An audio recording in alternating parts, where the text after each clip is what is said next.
الله وبركاته.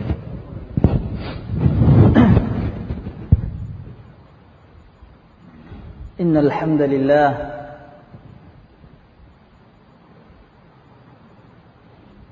نحمده ونستعينه ونستغفره ونعوذ بالله من شرور أنفسنا وسيئات أعمالنا من يهده الله فلا مضل له ومن يضلل فلا هادي له أشهد أن لا إله إلا الله وحده لا شريك له وأشهد أن محمدا عبده ورسوله لا نبي بعده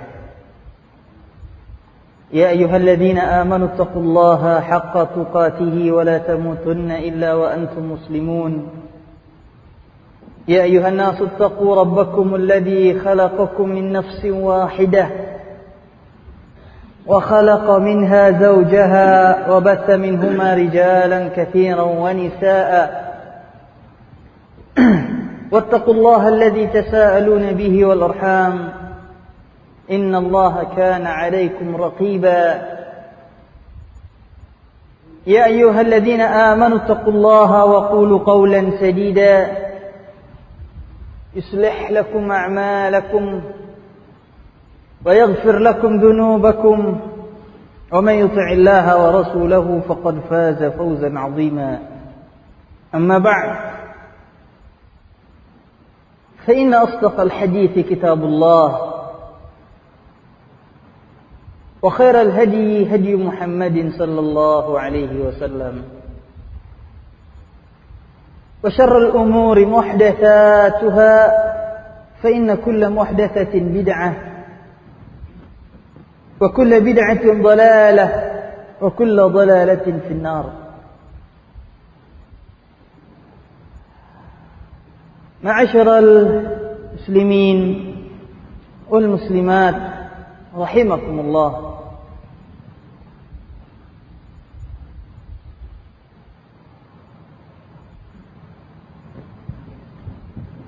Di antara manhaj an-nubuwah di dalam berdakwah, di antara metode dakwah Nabi besar Muhammad sallallahu alaihi wasallam di saat beliau menyampaikan ilmu, membina dan mendidik umat,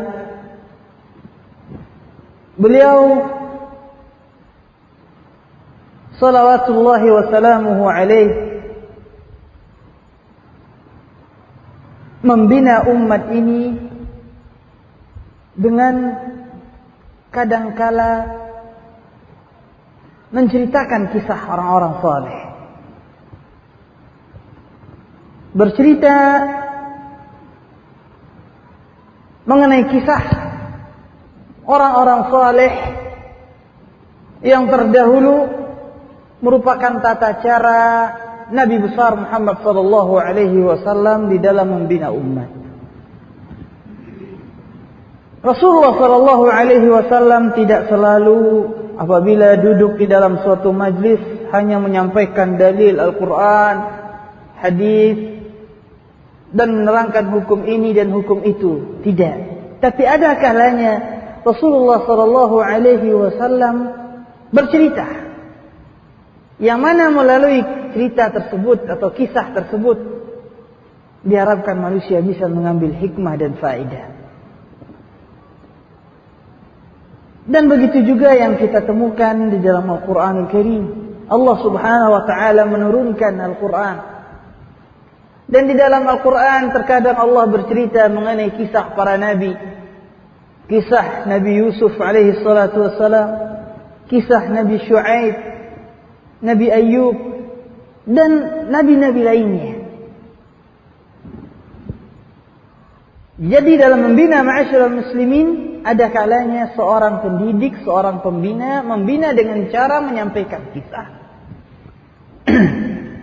Maka merupakan sunnah Rasulullah sallallahu alaihi wasallam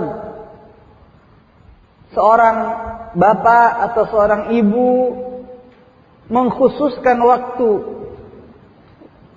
atau mencari waktu-waktu lenggang untuk dia berkumpul dengan anak-anaknya, kemudian dia menyampaikan cerita. Tentu cerita yang dimaksud di sini adalah cerita orang-orang saleh yang nyata, bukan kisah fiktif ataupun dongeng, tidak. Tapi dia menyampaikan kisah daripada perjalanan orang-orang saleh. Dan Allah Subhanahu wa taala memiliki hamba-hamba.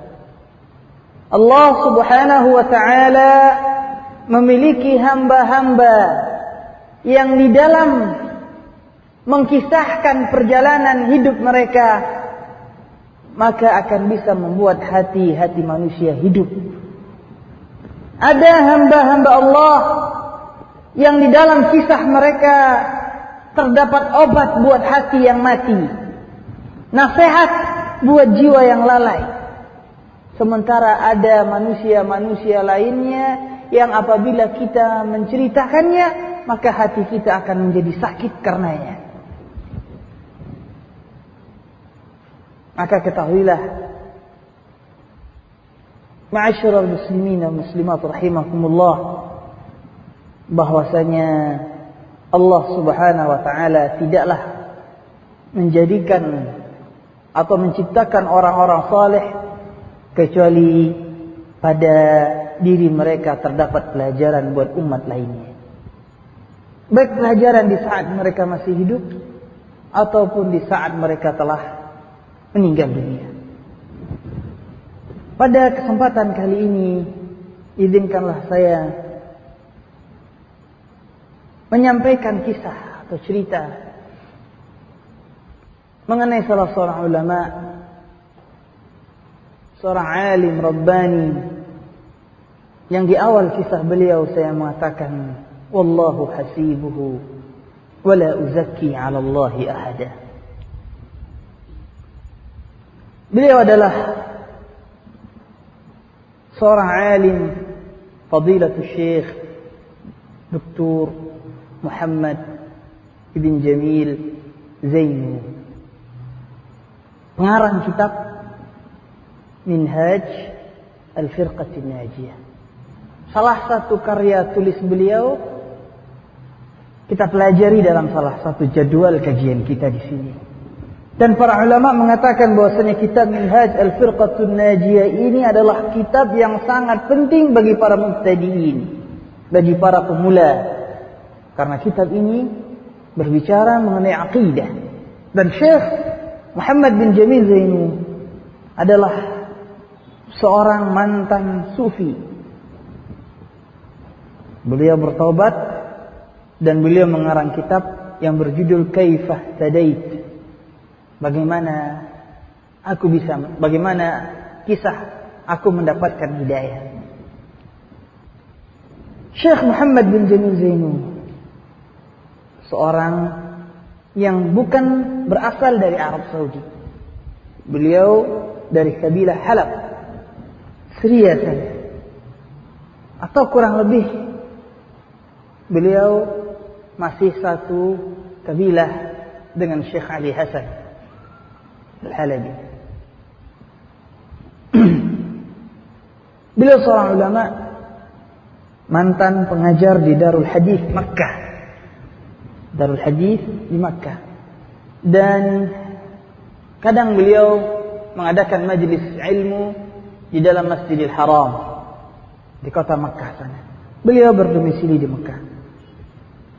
Masih rasanya terbayang di ingatan saya pada bulan Ramadan tahun 1997 atau awal tahun 1998, 12 atau 13 tahun yang silam. Saya dengan dua orang teman, setelah diizinkan oleh Syekh untuk datang berkunjung ke rumah beliau,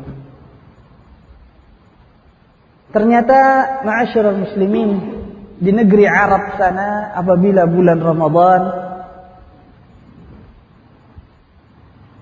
itu aktivitas manusia berubah. Siang laksana malam, malam berubah menjadi siang. Aktivitas-aktivitas manusia yang biasanya dilakukan di siang hari ditukar menjadi malam hari. Bahkan konon kabarnya kantor-kantor baru buka jam 11. Kalau saya nggak salah. Atau jam 9. Bulan Ramadan. Jadi siangnya itu sepi, di mana-mana sepi. Manusia tidur. Tapi malam, pasarnya baru malam.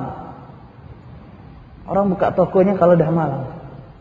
Rapat, pertemuan, itu malam hari setelah tarawih. Di negeri Saudi sana. Setelah kita melaksanakan sholat tarawih di Masjidil Haram, Makkah,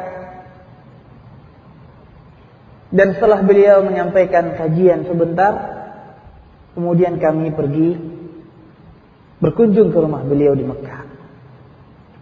Tentunya kita bisa memperkirakan saat tersebut ya sekitar jam 10 atau jam setengah 11 malam. Udah malam.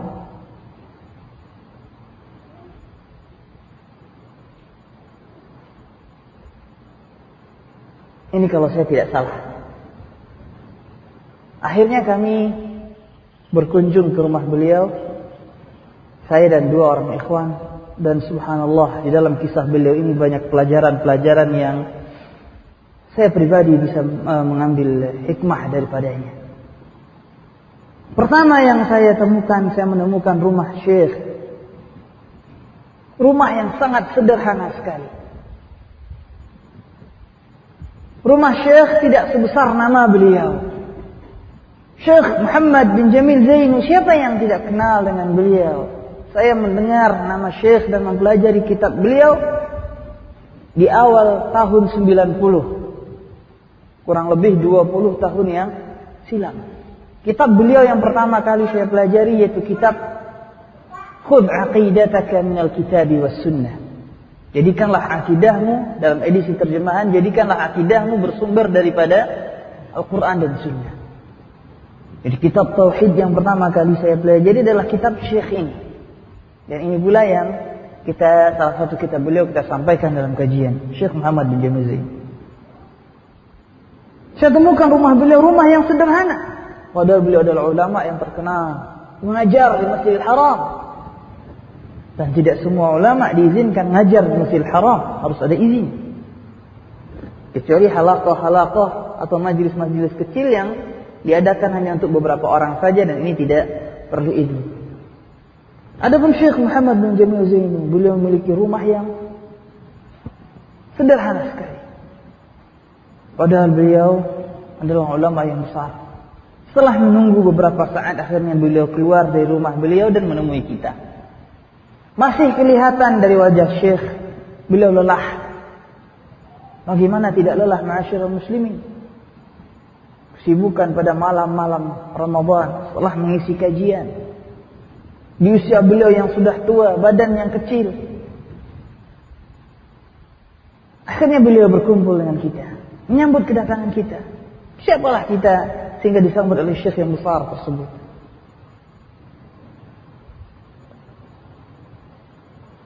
Kita minta nasihat Syekh. Dan kita mohon izin kepada Syekh untuk merekam nasihat beliau. Tapi dengan lembut beliau menolak. Dengan alasan beliau lelah dan tidak bisa konsentrasi menyampaikan nasihat. Khawatir ada nasihat yang salah. Subhanallah. Akhirnya beliau berbicara dengan kami beberapa saat, menyampaikan nasihat, dan beliau beri kami hadiah sebuah kitab, yang kitab tersebut berjudul, kitab hasil tulisan beliau yang berjudul Kaifa Nafhamul Quran. Dan amat sayang sekali kitab tersebut saya tidak miliki lagi karena sudah saya hadiahkan pada salah seorang ikhwan dari Jember, Jawa Timur. Di saat perbincangan kami dengan Syekh, beliau menyempatkan diri untuk menulis. Subhanallah. Begini sibuknya Syekh, sambil ngobrol beliau nulis juga. Di tengah perbincangan kami dengan Syekh, datang seseorang laki-laki yang masih kecil, yang kelihatannya dia adalah orang yang idiot. Ternyata di balik itu semua Syekh mengasuh orang idiot tersebut di rumahnya. Allahu Akbar. Lihat, beliau mengasuh orang yang idiot tersebut di rumahnya.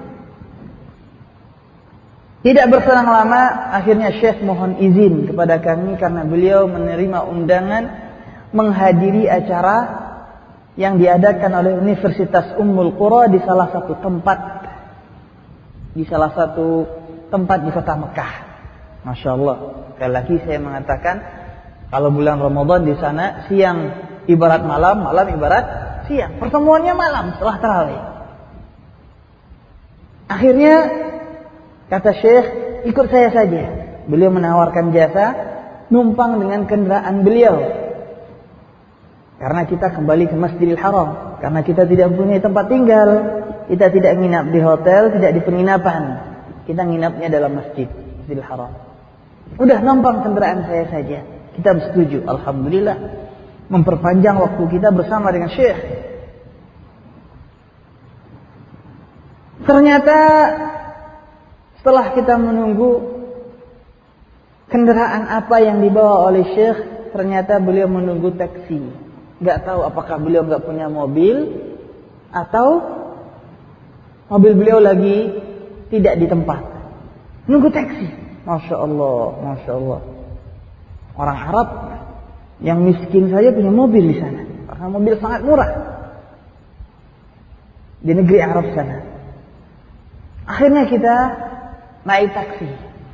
Syekh ditemani oleh salah seorang mungkin keluarga beliau, dan saya dan dua orang ikhwan. Naik taksi.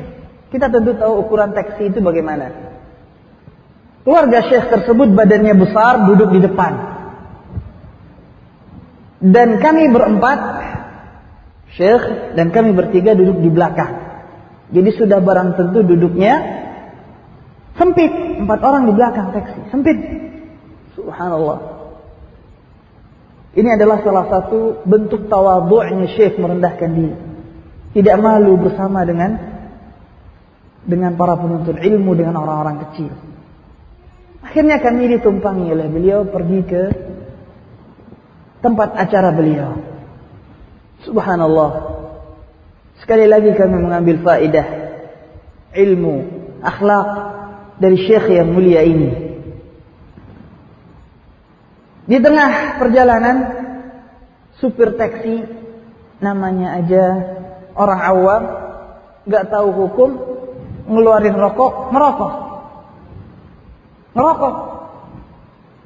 Sama Syekh ditegur, fulan, tinggalkan rokok haram. Supir taksi gak tahu bahwasanya yang dia bawa di belakang ini adalah seorang Syekh. Karena mungkin dia nggak bayangkan, mana mungkin Syekh naik taksi, mesti punya mobil. Kata sang supir, enggak, rokok makruh, bukan haram. Masya Allah. Kata Syekh, enggak, haram. Enggak, makruh. Masya Allah, ini orang awam. Masya Allah. Nggak tahu di belakang Syekh Muhammad bin Jamizi. Kata teman Syekh yang duduk di depan, Enggak ya fulan, rokok haram. Beliau mempunyai tulisan mengenai itu, mengenai buku itu. Memiliki buku mengenai hukum merokok. Dengan bersungut-sungut ria, sang supir mematikan rokoknya. Mungkin dia dapat teguran di belakangnya, mungkin orang berilmu, ada tulisan, ngarang buku.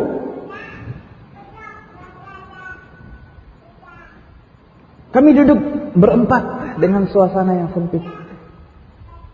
Sang Syekh karena sempit beliau maju ke depan. Dan subhanallah, saya menganggap satu nikmat dari Allah. Beliau duduk dalam kondisi sempit dan beliau bertelekan, meletakkan tangannya di paha saya. Masya Allah. Syekh rahimahullah ta'ala. Kemudian sampailah kami di tempat tersebut, dan di sanalah kami berpisah dengan Syekh Muhammad bin Jamil Zain. Ternyata perpisahan saya dengan syekh tersebut adalah perpisahan yang terakhir kalinya. Tadi malam atau malam malam Jumat, syekh wafat, dipanggil oleh Allah Subhanahu wa taala rahimahullah rahmatan wasi'ah. Beliau meninggal dunia dan jenazah beliau disolatkan setelah salat Isya di Masjidil Haram Makkah Al-Mukarramah. Wafatlah syekh yang mulia, syekh yang tidak kenal lelah di dalam perjuangan beliau menegakkan tauhid. Mayoritas kitab-kitab beliau dicetak dan dibagikan dengan cuma-cuma.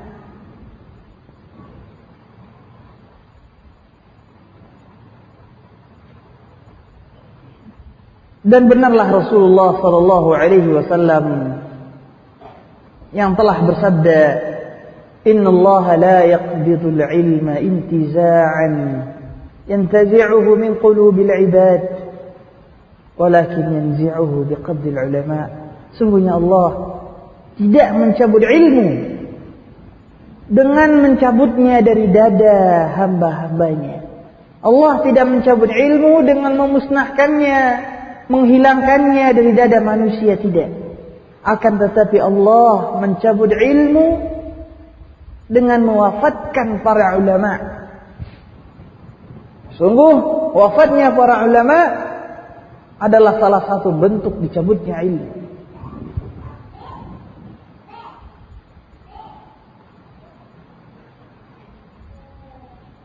Salah satu bentuk dicabutnya ilmu. Karena ilmu diperoleh dengan talaqqi. Dengan talaqqi. Bertemu dengan ulama, duduk menimba ilmu dengan mereka. Dengan berdalilkan hadis tersebut, para ulama menerangkan suatu faedah yang besar. Tidak cukup bagi seorang penuntut ilmu mencari ilmu cuma dengan membaca buku atau mendengar kaset-kaset kajian atau dengan mempergunakan alat-alat modern lainnya, internet dan yang sejenisnya. Tidak cukup.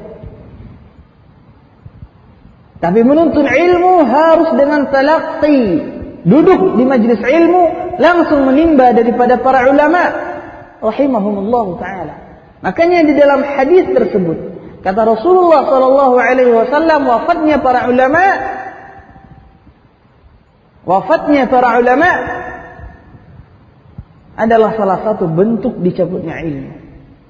Walaupun kajian-kajian mereka masih tersimpan dengan bagus dalam rekaman, masih utuh di dalam internet dan yang sejenisnya, tapi tidak, ilmu tetap dicabut dengan wafatnya para ulama. Karena ilmu, metode menimba ilmu yang paling benar, yang paling afdal adalah dengan duduk dengan para ulama, talaqqi dengan para ulama. Duduk menimba ilmu daripada mereka. Tidak cukup dengan baca buku saja, tidak mau menghadiri kajian dan lain-lain sebagainya. Tidak cukup. Makanya sebagian perkataan yang mengatakan bahwasanya saya nggak perlu hadir kajian si fulan, nggak perlu hadir kajian, cukup dengan baca buku di rumah, atau saya bisa mendengar kajian dengan hasil rekaman saja, titip rekaman dengan ikhwan, atau mendengar kajian dengan HP langsung. Tidak cukup ya ikhwan, tidak cukup. Karena hukum asal menimba ilmu dengan talaqqi. Al-Imam Syafi'i rahimahullahu ta'ala mengatakan, "Man tafaqqaha min butunil kutub dhayya'al ahkam." Barang siapa yang bertafaqquh, mendalami agama langsung dari buku saja, maka dia akan kehilangan hukum-hukum dalam Islam. Man tafaqqaha min butunil kutub dhayya'al ahkam. Bagaimana diterangkan oleh Ibnu Jama'ah dalam kitabnya Tadhkiratus Sami', halaman 135. Sebagian para salaf mengatakan min a'zamil baliyah tashayyakh as-sahifah. Di antara musibah yang besar yaitu menjadikan buku sebagai syekh, sebagai guru. Menjadikan lembaran-lembaran menjadi guru. Makanya ma'asyiral muslimin wal muslimat rahimakumullah, dengan duduknya seorang penuntut ilmu di majelis ilmu, dia mendapatkan banyak hal yang dia tidak dapatkan di saat dia hanya menuntut ilmu dengan membaca buku saja. Dengan duduknya di majelis ilmu, seseorang mendapatkan ilmu, mendapatkan hadi, akhlak, adab, mendapatkan keberkahan majelis, dan cukuplah keberkahan majelis tersebut sebagai pendorong seseorang datang di majelis ilmu. Keberkahan majelis, kata Rasulullah, wa majtama'a qaumun, tidaklah suatu kaum berkumpul, syaratnya berkumpul, fi baitin min buyutillah, di rumah daripada rumah-rumah Allah, membaca kitab Allah, kecuali Allah akan turunkan ketenangan dan keberkahan, dinaungi oleh malaikat. Makanya ma'asyiral muslimin, menuntut ilmu tidak cukup dengan membaca buku, tapi harus hadir di majlis ilmu, langsung menerima daripada para ulama, mengambil hadi wal akhlak, tunjuk akhlak, mendapatkan ketenangan, naungan dan doa daripada para malaikat Allah subhanahu wa ta'ala. Makanya ma'asyiral muslimin, sering ditemukan orang-orang yang hanya belajar dari buku saja, mereka tidak memiliki sisi-sisi lainnya. Banyak orang-orang yang hanya menuntut ilmu dengan buku saja dan malas menghadiri kajian, malas menuntut ilmu daripada para ulama. Banyak sisi-sisi lain yang mereka tidak mendapatkannya. Dari sisi iltizam di sunnah, mengamalkan sunnah, mereka jauh. Dia tahu hukumnya, tapi karena tidak melihat saudara-saudara yang mengamalkan hukum tersebut, dia pun malas mengamalkannya.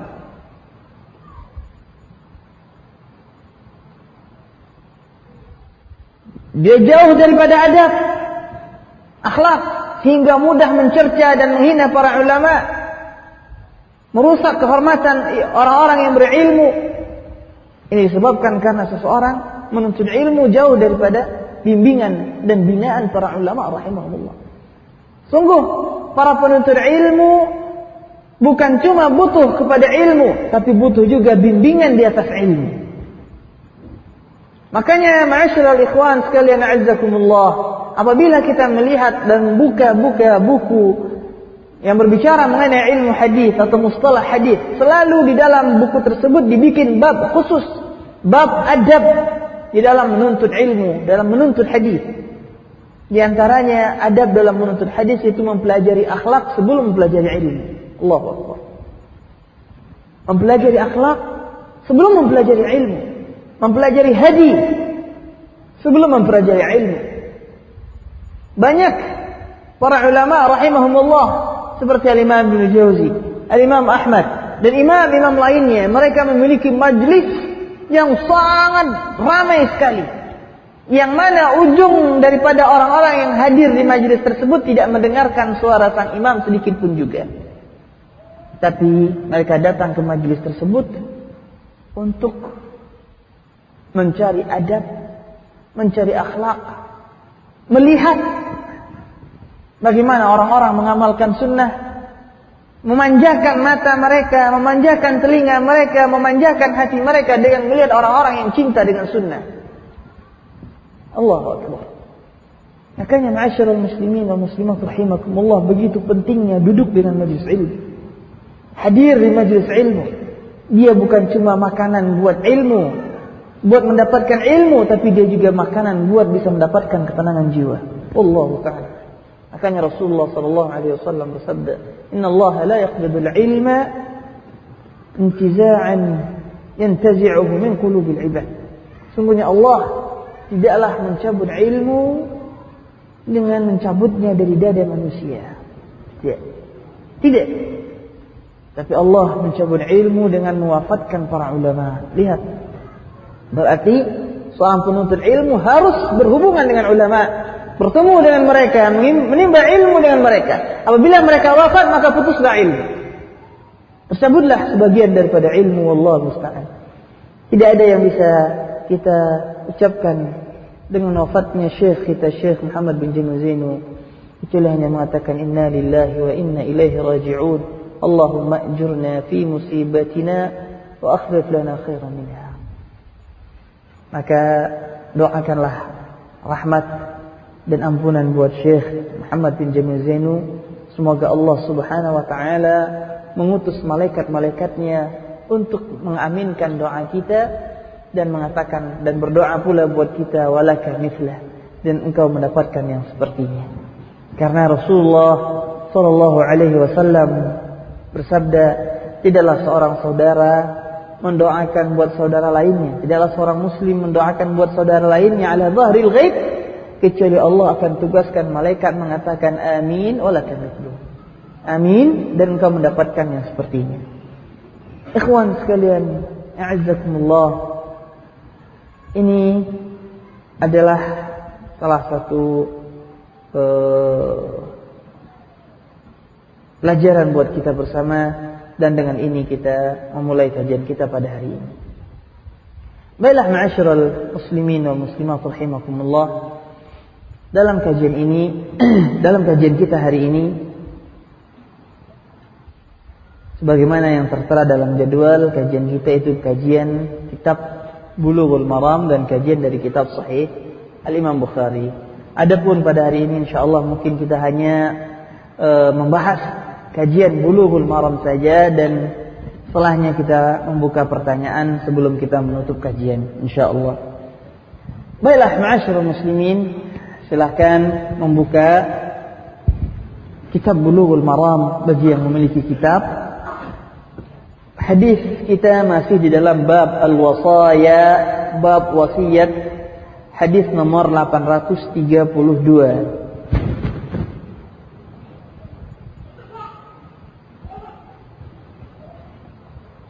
Insyaallah taala kita berusaha di dalam kajian kita hari ini menyelesaikan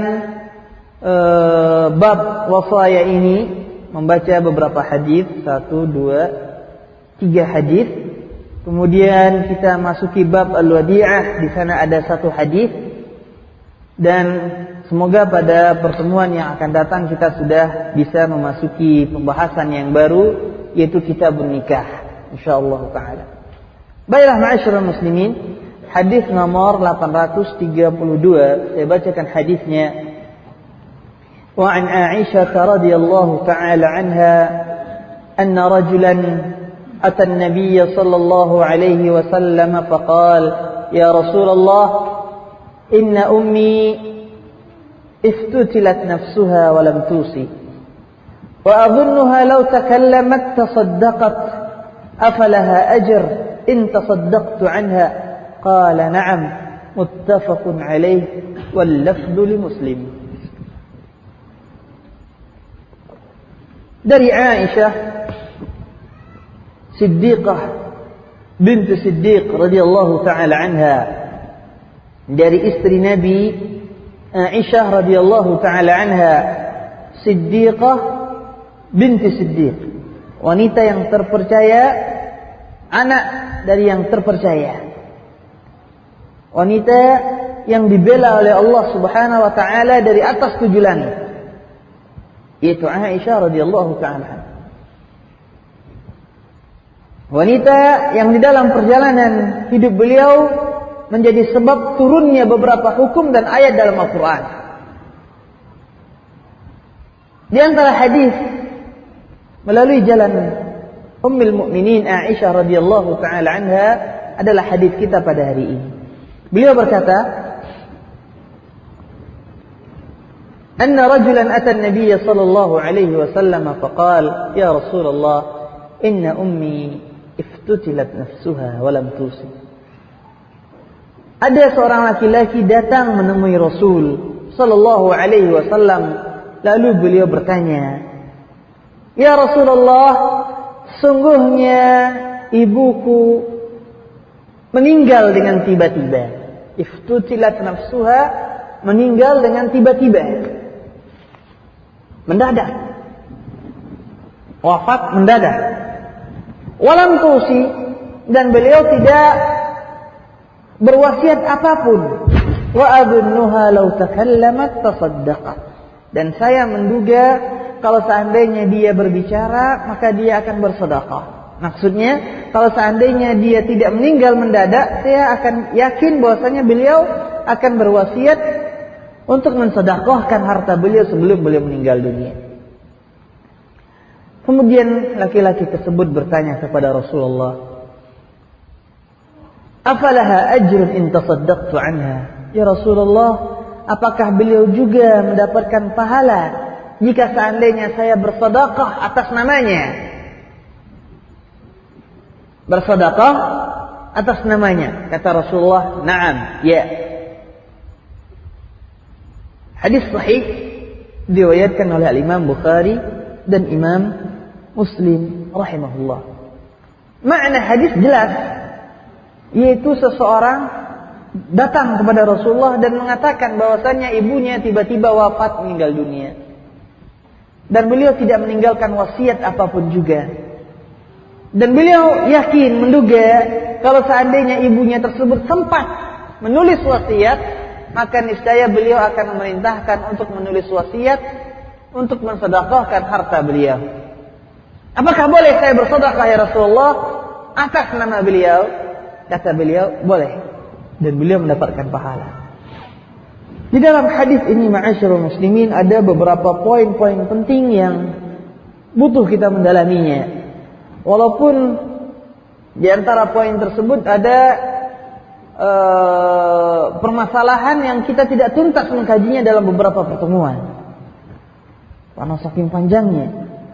Dan secara ringkas di dalam hadis ini kita mengambil beberapa pelajaran, beberapa faedah intisari, simpulan. Faedah yang pertama,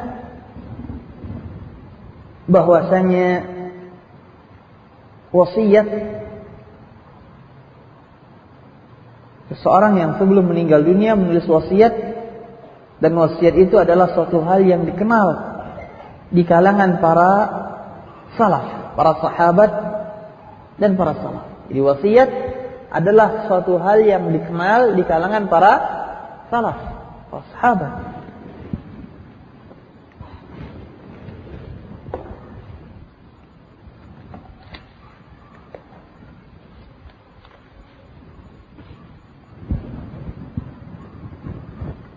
Di sahabat Nabi kenal syariat wasiat, itu kenal. Para salaf, para sahabat kenal, menunjukkan bahwasanya wasiat tersebut adalah sunnah Rasul, adalah ajaran Rasul salawatullahi wassalamuhu alaihi.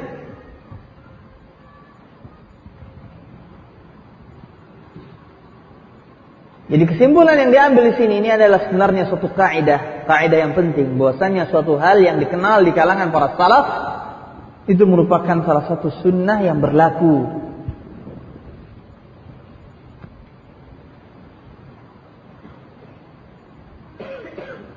Mungkin dengan menerangkan contoh yang lain kita akan paham insyaallah taala, atau sebagaimana perkataan orang Arab, bil mithal yattadihul maqal, dengan perumpamaan maka perkataan akan jelas. Tutup itu Pak, lututnya. Antum lututnya ditutup.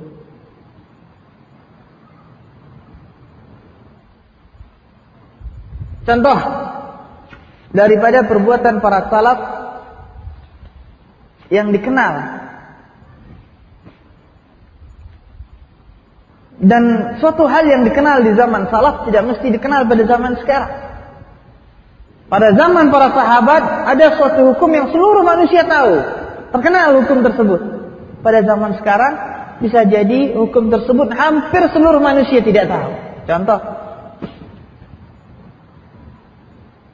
tatkala hari raya, hari Id,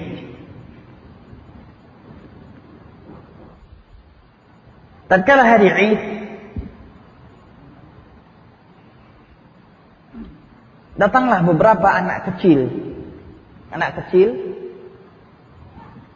masuk ke rumah Rasulullah sallallahu alaihi wasallam, rumah Aisyah, radhiyallahu taala anha, dan di sana mereka melantunkan bait-bait syair dengan rebana, dengan terbang.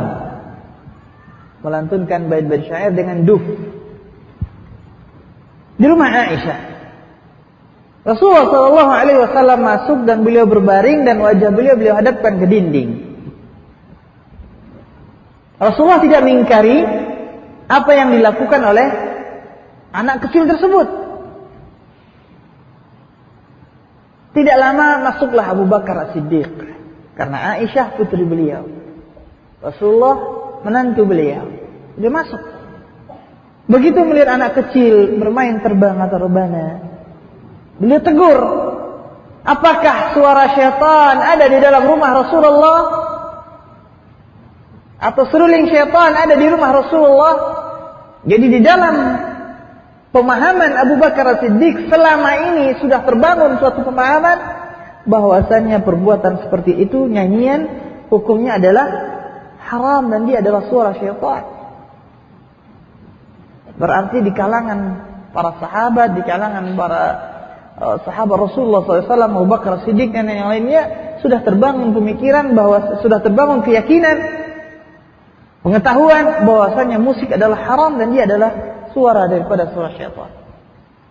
Kemudian Abu Bakar tidak tahu suatu hal, bahwasanya hal yang demikian diperbolehkan. Bukan musiknya, akan tapi memukul terbang atau rebana pada hari Id, dan itu melantunkan bait syair dan dilakukan oleh anak kecil, bukan anak besar. Anak kecil, bukan anak besar. Kata Rasulullah SAW kepada Abu Bakar, biarkan dia ya Abu Bakar, sesungguhnya ini adalah hari Id kita. Lihat, ma'asyiral muslimin, suatu pengetahuan yang diketahui oleh hampir seluruh manusia di zaman Rasul, pada zaman sekarang tidak lagi diketahui kecuali hanya beberapa orang saja. Subhanallah.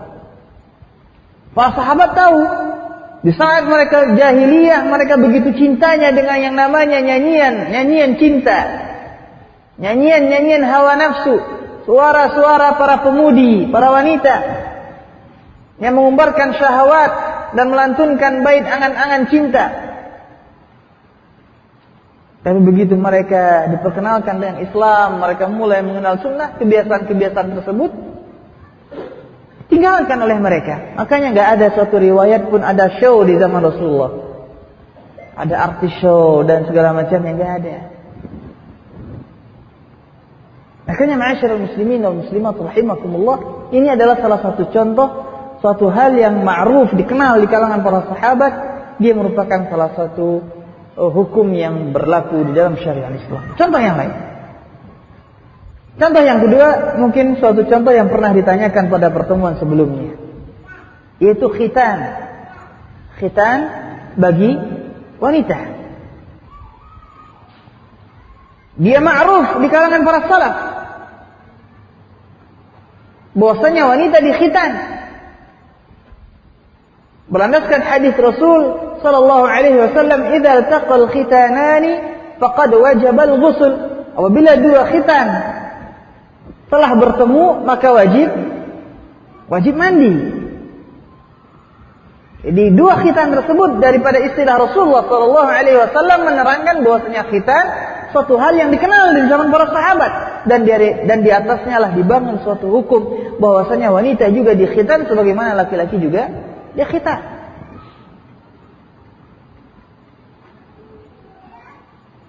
Dan contoh-contoh yang lainnya yang mungkin kita bisa temukan nantinya dalam kajian-kajian kita atau dalam kita mempelajari ajaran-ajaran syariat Islam. Ini faedah yang pertama.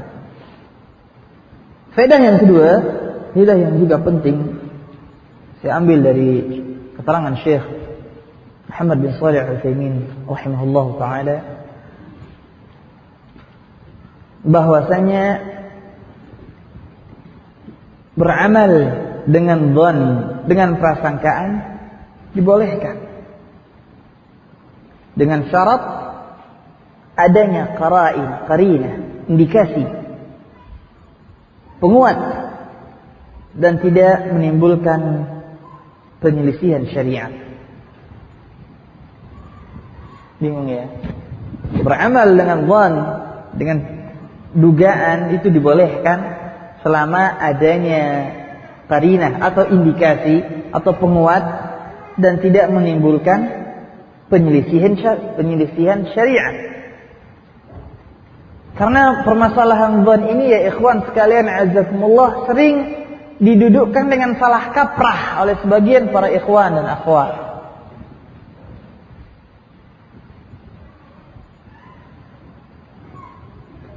Sedikit-sedikit jangan suudzon, jangan salah, jangan bersuudzon. Sedikit-sedikit jangan bersuudzon. Fa inna dhanna akdzabul hadits. Sungguhnya dhann, dugaan adalah, karena sungguhnya prasangkaan adalah perkataan yang paling dusta. Tunggu dulu, kapan saatnya dhann itu akdzabul hadits?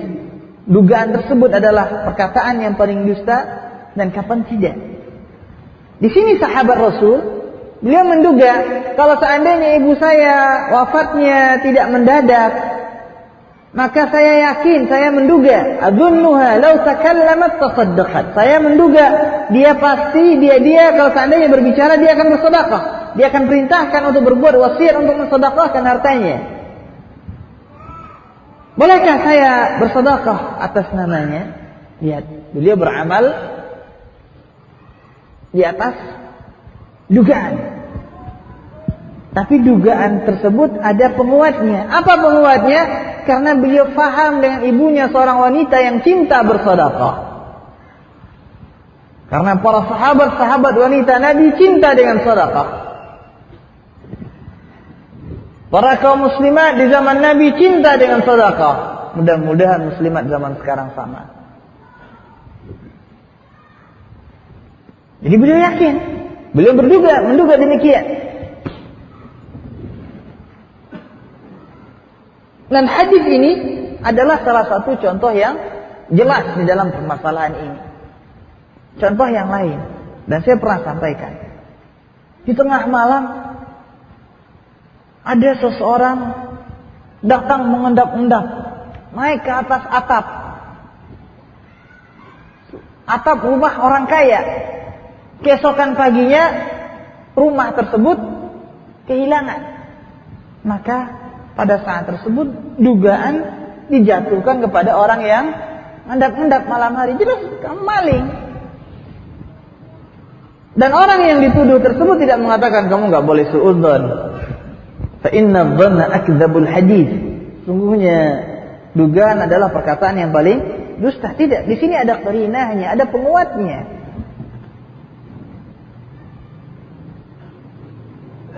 Dan itu dibolehkan.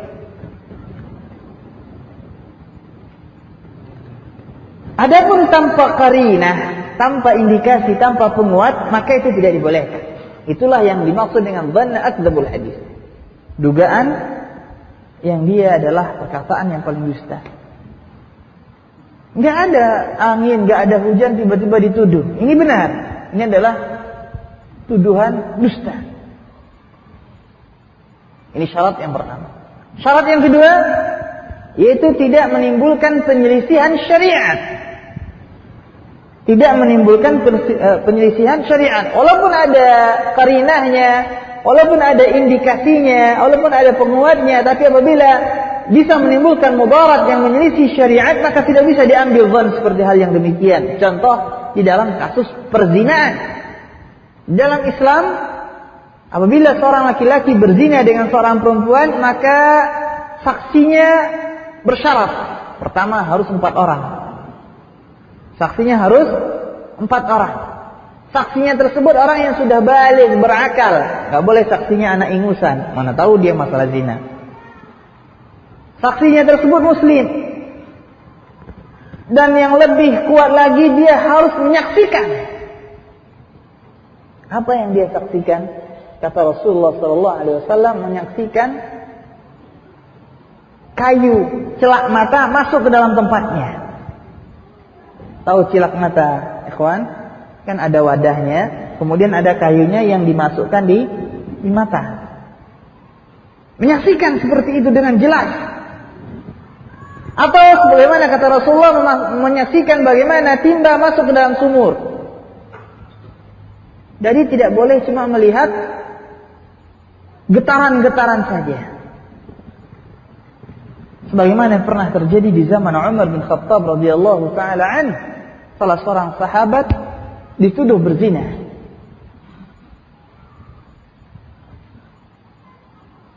Salah seorang sahabat dituduh